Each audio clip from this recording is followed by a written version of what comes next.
We're going to pivot now to our final panel of the day. And I think a little bit of what I was kind of referring to, maybe I had it in mind, is just how much this category, at least when I was helped conceiving the conference, how much of even the category of animals, talking about animals, is always talking about animals vis-a-vis non-animals, or who are animals, who are not animals, and so on. So our last panel, I think maybe the most eclectic of all, is titled Not Only About Animals. And this one features Dana McPhall, Monica Matfield, and Raj Kumar Singh. And once again, we'll have all three presenters, and then we will pivot to Q&A at the end. So first off, thank you, Dana, Monica, and Raj for being here. And Dana is up first with their talk. If you're not talking about anti-Blackness, you're not really talking about animal liberation.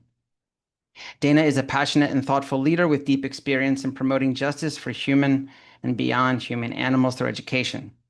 In recent years, Dana has led nonprofit educational programs designed to support educators and advocates in promoting interrelated issues of social justice within the U.S. food system, and has taught and designed graduate-level courses in humane education, including a self-designed course on race, intersectionality, and veganism. Most recently, Dana has launched a new educational project called Liberate in Mind, whose mission is to catalyze the teaching about animality as central in the fight to dismantle racial hierarchy and drive collective thriving. Dana, thank you so much for joining us. Thank you so much, Jonathan. Let me see if I can share my screen.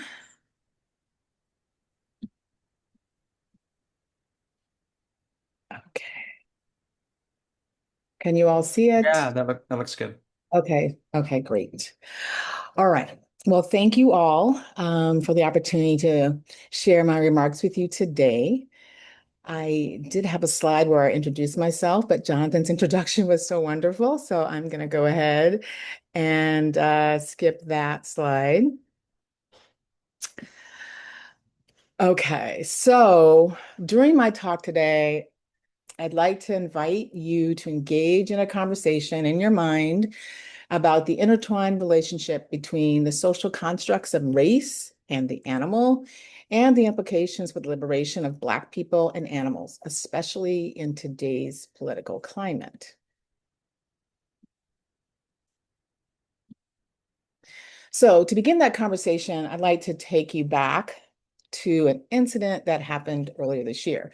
So as many of you might know, during the first week of Black History Month here in the United States, a racist meme shared by the current occupant of the White House was circulated on social media depicting Barack and Michelle Obama as apes. Now, think back to when you first heard about this incident, if you did, or even if you're just hearing about it now. What did you think about it? Were you outraged? If so, did you share your disgust with people in your life or make comments about it yourself on social media? Did you read the comments of others to learn why so many people, especially Black people, were offended? Did you take time to learn more about the history of racist depictions of Black people in the US? Or connect that image to the innumerable other instances of dehumanization and animalization of Black people in US culture? Did you consider that such images or even words suggesting Black people are animals or animal-like marks Black people as lesser and also reflects the lesser status of animals? Did you think about any of these or some of the questions, or did you give it little thought? Either way, have you given it any thought since that time? I raise these questions because I think conversations about the intertwined nature of what we call racism and speciesism are necessary to address the core structure of systemic oppression and to free both racialized people and animals from the patterns of violence and exploitation inflicted upon us on a daily basis.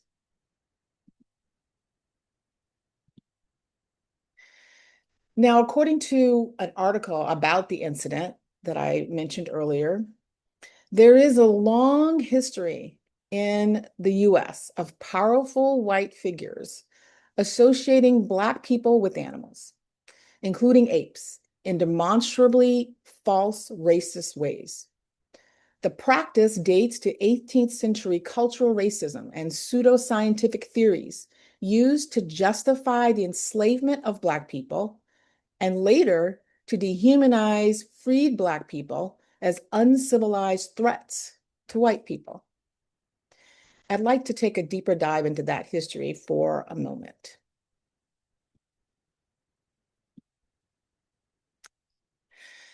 So, the film Stamped from the Beginning suggests that during the advent of the first slave markets, as early as mid 1400s, European elite did not want to admit that they were brutally enslaving Africans to make money. So they had a story made up saying that they were enslaving Africans to save souls because Africans were inferior and beast-like.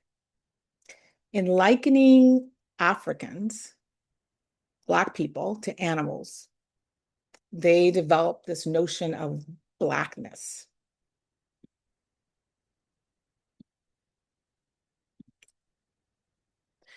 During the early days of slavery in the 1500s and 1600s, there were also white indentured servants whose status was only slightly better than that of enslaved Africans. One of the greatest fears of the white landowners was that white indentured servants and Black enslaved people would come together in their common interest to fight against the white elite. So they invented whiteness to separate indentured servants from enslaved people.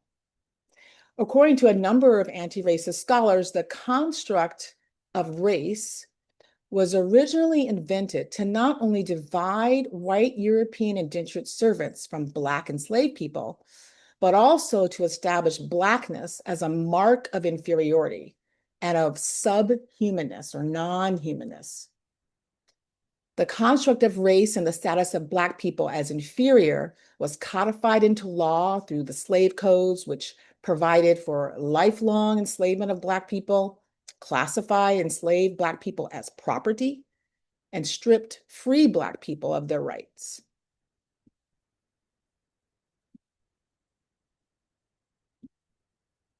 Even after Black chattel slavery ended in 1865, despite the short-lived gains made during Reconstruction, the idea of Black inferiority and inhumanity proliferated through philosophical writings and pseudo-scientific ideas, proclaiming that the highest form of human expression is European and the lowest form is African, and that Black people were only suitable for brute labor. In the 1800s and 1900s, Jim Crow laws sought to codify the racial order through economic, political, and social repression of Black people, using tools like voting restrictions, legalized segregation in public facilities, and anti-miscegenation laws prohibiting interracial relationships and marriage. In addition, state-sanctioned white supremacist violence, along with rampant use of racial slurs and stereotypes, maintained the racial hierarchy. So as you can see, since the beginning of what's called the US, the dehumanization and animalization of Black people has been entrenched in our laws, policies, and institutions, our cultural narratives, norms, and our biases. And this has led to and reinforced the stigmatization and devaluation of not only Black people, but of Blackness itself. And this is anti-Blackness.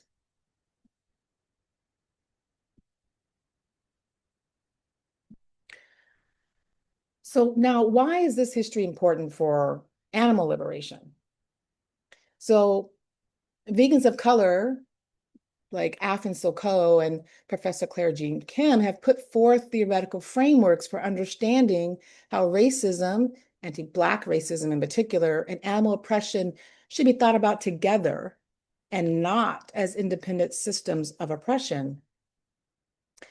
Now, long before the invention of race here in the United States, humans have used and abused animals all over the world. So domination of animals by some humans has existed in one form or another for a very long time. However, after the invention of race and the notion of white supremacy here in the US, the nature of animal oppression changed. So let me explain. So white supremacy creates a hierarchy of humanness, excuse me, based on race, excuse me, based on race and skin color, with those who are racialized as white at the top of the hierarchy and equated with human, while Black people are cast at the bottom of the racial hierarchy and are considered subhuman, non-human, which is equated to the category animal.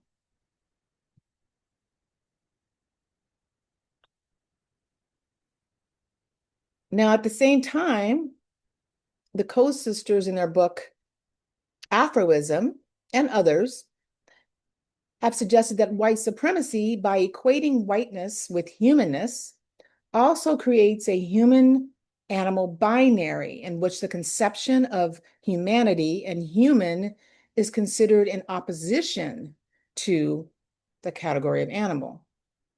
So now, with this added lens of the human animal binary, the idealized being at the top of the racial hierarchy is actually both white on the one hand and human on the other hand, which leads to the creation of an opposing category that encompasses both who is not white and who is not human. And so through this analysis, we come to understand that the idea of the human is actually constructed as a function of both race and species.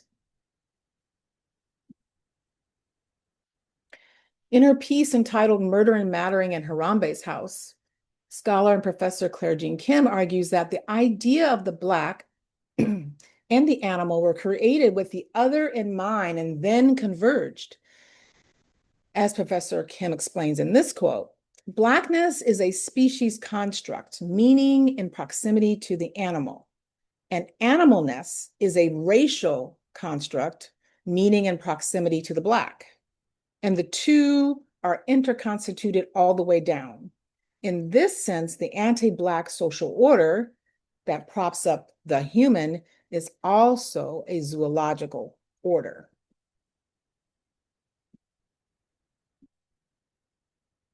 Now, as I've discussed within US culture, the word animal or the idea of animalness has actually been used to signify that certain groups of people are considered subhuman or non-human. And this racialized use of the term animal is called animality. And animality refers to the idea of using the animal to designate which groups of people count as human and which ones don't count as human.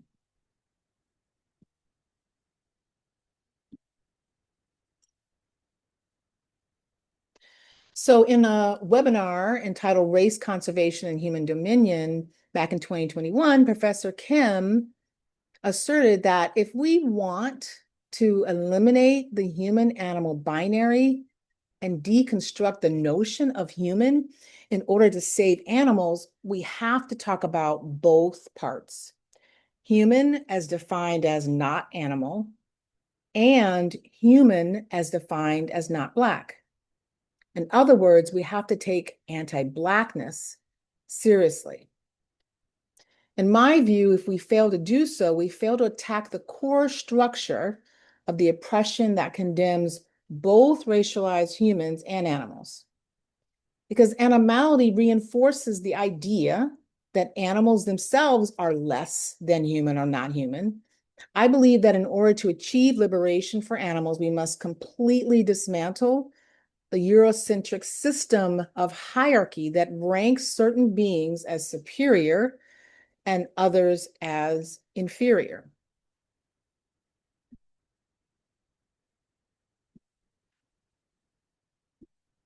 So circling back to the racist meme that we were talking about at the start of my talk, with these ideas in mind, how might you think about that meme differently? If you didn't take the time to think deeply about it before, would you now? Or would you consider that the animalization of Black people has implications for the liberation of animals? If so, how would rather this impact your conversations, your educational materials, your campaigns, your strategies, your partnerships in your work? And how might you respond to the often violent entrenchment of white supremacy that is occurring today in the US and in other places around the world? Would you take anti-Blackness seriously as part of your work and your life? What could you do differently?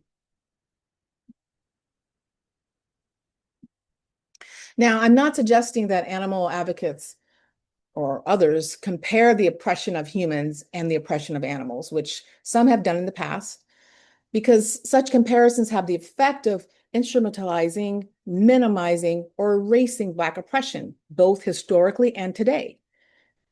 And I'm also not suggesting that we can establish an all-encompassing movement right now, given the unaddressed racial dynamics within society at large.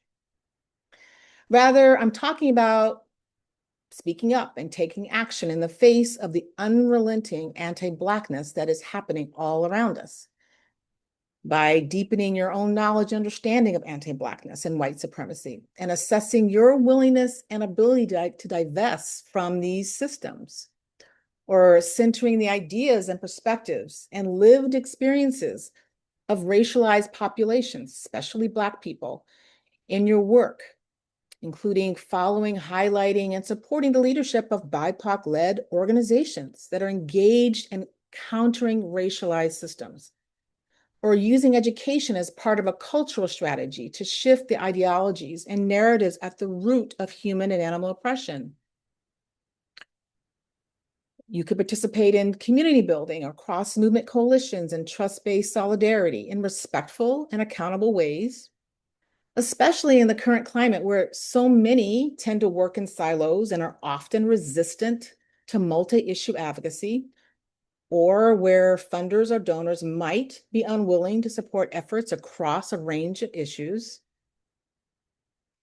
And as I alluded to earlier, drawing connections to and standing against white supremacist authoritarianism in the United States and around the world today. And here in the US, we're talking about the demonization of Black and Brown immigrant communities and their allies, the banning of books and the teaching of topics related to racism and white supremacy in schools, the maligning of DEI and critical race theory and affirmative action efforts, the suppression and delegitimizing of the vote and the erasing of the political power of traditionally disenfranchised groups, especially Black and Brown folks, and doubling down on the use of racial slurs and racist memes to reinforce ideas of animality, and on and on and on.